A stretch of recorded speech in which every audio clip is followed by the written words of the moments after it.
I just want to have a chance to share with you today a little bit about some of the things we've done in our offense. And I've been blessed. I've been able to coach in the high school ranks in Nebraska.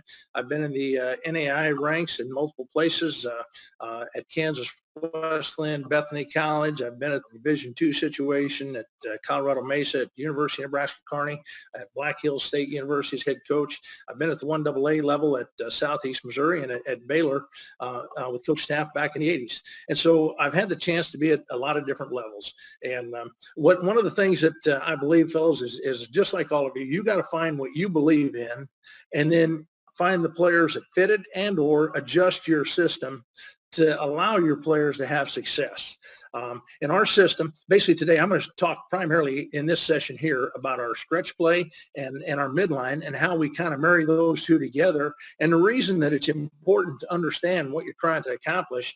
But our offense in general, we have been a standpoint of a no-huddle, up-tempo offense ever since I became an offensive coordinator back in I don't know, I guess it was about 1990, maybe 95, I guess, at Bethany College. And we were very heavy empty. We were one back. We were two back.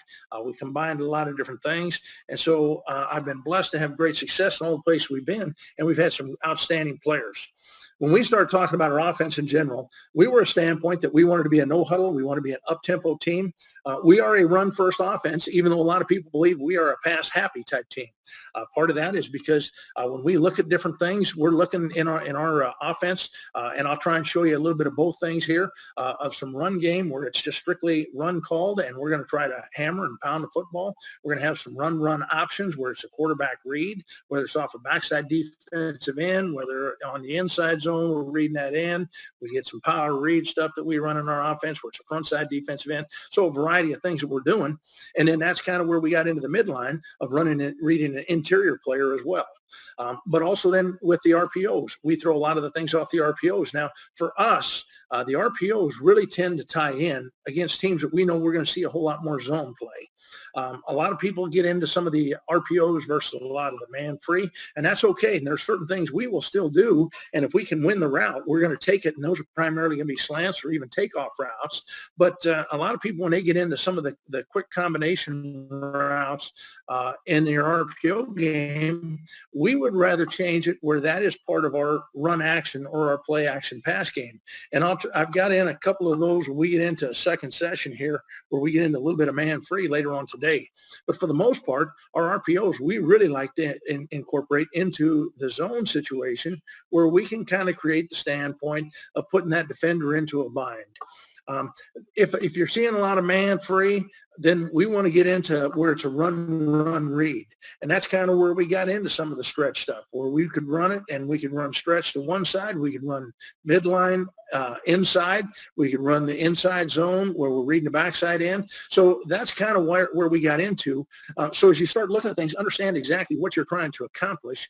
And the more you do, obviously, maybe the less effective you're going to be with it. So you've got to choose those things that you want to be really good at. For us, if you look at the last, I don't know, I'm going to say 15, 20 years, our situation has been one that we're going to lead with the inside zone. We're going to run the stretch, probably the second most play. We're going to run some standpoint of whether we're running some power read, and then also some of the tackle trap or the dart play. And then we'll run a little bit of draw and a little bit of speed option, and that's it. We'll go into games where we'll run basically nothing but inside zone and stretch and tie into the RPO and the play actions with it. So as we get going here, let's take a look here. We're going to start on our stretch play right away. What we try and do with our stretch play, as you can see here on the screen, again, I apologize. I've been trying to make it bigger, and it's just not going to come bigger. If we're running to a tight end, we want to get two pullers. And we got this here basically way back from Tom Moore when he was with the Minnesota Vikings and even with other teams when he was with the Indianapolis Colts. What we want to get to is we want to set an edge. And where we want to set that edge is the first edge that we can get outside the offensive guard. So on this left diagram here, you're seeing it's basically a version of a 3-3 or even kind of a 50 where that back can be walked up. We know that defensive end is an inside C-gap player. That's where our edge is going to start. When we get that, we want a down block, and then we want two pullers. As we get the two pullers, the first puller is thinking he's blocking force. The second puller is thinking that he's basically leading up, looking for the backer on up into the safety alley situation. All right, if we come to the diagram on the right, you see that we've got a 3 technique. When we got the 3 tech, that's actually where our stretch play starts. We want the down block by the tackle on the 3 tech. The tight end is going to be based up. And again, just for purposes of understanding, our general base rule for this tight end and offensive tackle is the tight end will block the defensive end. The tackle is basically, again, going to block the linebacker. All right, what happens here? You're seeing that on the left diagram. He's down here, tackles around on the first linebacker. Probably going to be that edge backer there, or in cases of a 3-3, there might even be another edge backer here, and the safety might be the stack guy. Here, the defensive end is head up on that tight end. Tight end still taking him. This is where we're going to get either a trade, switch. We've used multiple calls over the years. So now the tackle's going to block down, and now the guard has that linebacker play side. All right, so as we still get going, though, that's the first combination of the puller we're going to get. Is it's either going to be that play side tackle or it's going to be that play side guard based on where we have that shade. All right, what happens as far as the second puller? That second puller can be on the left. You see even a backside guard being that second puller. Now, what we tell that backside guard, he's primarily the guy that's aware of linebacker run-throughs. He's getting a linebacker run-through. He's got to block the run-through guy. Otherwise, he's going to lead up, find the first alley, and lead upfield. Don't worry about getting wide. Find the first opening and get upfield. On this second diagram, you're seeing it's, again, the backside guard. Now, the majority of the time, what we tell our center is if we know that guard can get that guy, then we want the center to be that second puller. We've done a lot where we have pulled our center on plays, and so now we can get 2 guys on a play side, basically the center and guard, center and tackle are our first 2 pullers. We'll even get situations where just like this one on the left, if the center believes he can get the nose guard, we're going to be pulling the tackle, and then we're pulling the guard. We want to get the first 2 pullers we can get being the guys that are going to attack that alley defender and then basically the alley backer and on up into the safety situation. So when we get to the tight end side, we're going to be getting a down block and we're getting 2 pullers. Now, one of the other things that's important when you're getting down blocks, those here, if I'm getting a down block here by this 3 tech, we like to get that center as the second puller because what we'll generally even tell this backside guard is I don't have to block this nose guard right here where he is. All I've got to be able to do is I can actually drop and I can keep pulling flat down here and run this nose guard into that 3 tech on the far side. And if you look at that in normal space, fellas, that's generally only a space of 5 to 6 feet. And so it's not that far that guy's got to just seal him off and just keep him from penetrating. You'll see the different schemes as we get going here into our video. Now, if we get going to an open end, in each case, we've been running that thing to this split inside and there's no tight end, then we just go full zone. So now our guys are going to be in a full reach. But once you understand that, that's going to be an idea of what we see in our stretch. Now, before I get into some of the stretch plays, very quickly, what's important to understand? Who are the major factors in stopping your stretch? You know, in most cases, you're accounting for the guy's play side. And a guy that's hard to get is that backside linebacker. When he's the guy that's hard to catch off that backside, that is why we went into the midline play, because now we can block him. We can read somebody else. We're going to read a down lineman. And now as we read the down lineman, we know we got that backside backer blocked, and everybody else is going to be blocking the same scheme. So let's start out. Let's take a look here at some of these stretch plays here. We'll get a chance to look at this stuff here. And again, like I said, I apologize because some of this here is just not going to be all the video that I'd like to have with it. Here we're in a 2-back set. Now, again, you're going to see us in a lot of different formations here. We are primarily an 11-personnel team. We're going to be in a lot of tight end sets. Here we've got tight end. We're going to be getting some 2-back stuff. And when we get in 2-back, we're truly 2 running backs. There's no real fullback for us. When we get it, we want a fullback type situation. It's going to be that tight end that is that guy that is going to be that player for us. All right, so we're starting tight ends coming across. We know that, again, when we motion into the boundary, we're going to have a standpoint of gaining numbers. Right now, the defense did not move a single defender.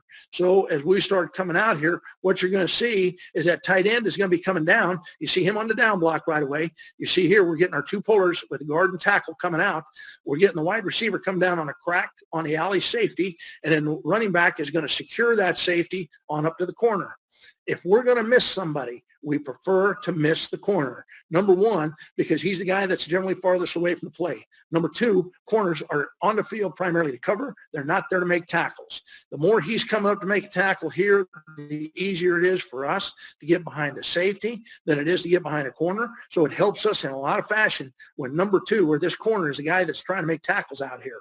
So you see the down block, you see the two pullers, you see the wide receiver coming down on the safety. Running back should be secure in the safety. Hopefully we work up to the linebacker as this play starts to progress. On the backside, you see him working to cut off. Quarterback is still responsible for all things backside, making sure that somebody is on the backside, because we run a lot of slants off our RPO here, making sure they're holding at least a safety and or linebacker. In this case, you've got three guys currently that are held on the backside. And so we don't want to throw the football. We're not looking to throw RPOs into a window. We want to, it should never be tight. An RPO for us should be a gift route. They're giving it to us, and then we go from there. Here he goes. Running back's coming out. You see we got everything sealed. As he gets everything sealed here, he gets that alley, does a great job. Again, all right, and I've coached defense as well. One of the things we tell our guys, don't let a corner tackle you. He's not on the field to tackle you. He's on the field to cover guys. There's the down block. Here's our second down block. And again, you can see here, and I just need to go back because I didn't made a mistake here. It is going to be basically, again, I said on a wide, it was a tackle and guard. On this case here, you see the guard down blocking here. He's setting an edge here. So it's going to be the tackle and it's going to be the center that are going to be our two pullers. There's a threat inside here for run through. So we want this guard tackle securing that run through threat. Now, one of the things you'll see is sometimes teams will widen this linebacker out here for a lot of exchange for the inside zone, that when he's down, he's wrapped around here. When he gets wider here, a lot of cases, we'll have this guard, he just basically almost staying on. We'll have the tackle secure the B gap and then just revert back. So you'll see some of those as we get going in this video. Well, part of it is this guy a threat? Do we have to take care of an A and a B gap threat here? Yes, we do. Then take care of the A, B gap threat. Starting to open up here as running back starts coming out here on the play. He's in great shape. That's exactly what we want. Now, we want these two here, basically here, if they're working here and this here, and that guy's for him, and then we want the wide receiver to come up. We can go that, or we can just stay 2 for 2 and tell the wide receiver, you stay on the safety inside or out, and then let the running back read off that, because ideally I'd like to get number 2 blocked. Now, we don't get him blocked here, but again, he's the guy on the field. The corners are the guys that out of the 11 guys on there, I'm not saying they're bad tacklers, but they're generally the worst tackler of the 11. It's usually those 2 corners. So that's basically, again, one of the first plays there. And let's get in. I'm going to just try and move through these here fairly quickly so I can get into both some of the midline and into some of the RPO stuff. Here's another formation now. I want to show you a variety of formations. I want to show you a variety of different looks. There is no tight end now. So since the tight end is already outside and we're in a 10 personnel type set, all right, we can do this with 11 as well. And those are tight ends. We do a lot of different things. But basically here again, it's going to be a standpoint that now we're going to be blocking some full stretch stuff here as we get going.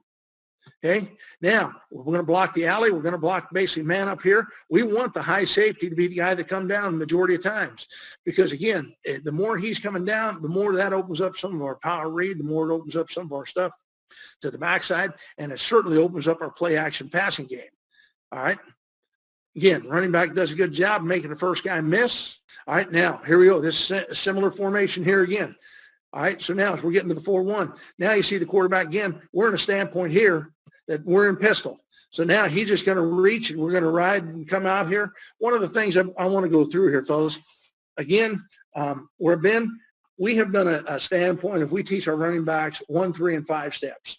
All right, if we're offset, which we are primarily an offset team, and we're running an inside veer, basically again on the inside veer, he's 1 step and he's downhill. If we're running our inside zone, it's 3 steps, and then he's waterfalling downhill to the far hip of the offensive guard to draw those guys. On the stretch play, he's going 5 steps. He's running the waterfall downhill off the tight end's butt.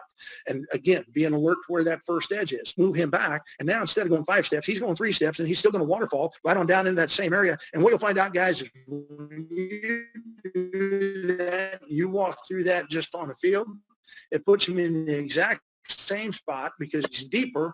So the 2 extra steps, he's deeper. he was thing by being in pistol or being in the offset. Coaches, Rick Stewart with allaccesscoaching.com. I really hope this video helps make you a better coach. Make sure you hit the subscribe and like button down below so we can let you know when new content becomes available, because we're all about coaches helping coaches. And remember, coach, better today, never as good as tomorrow.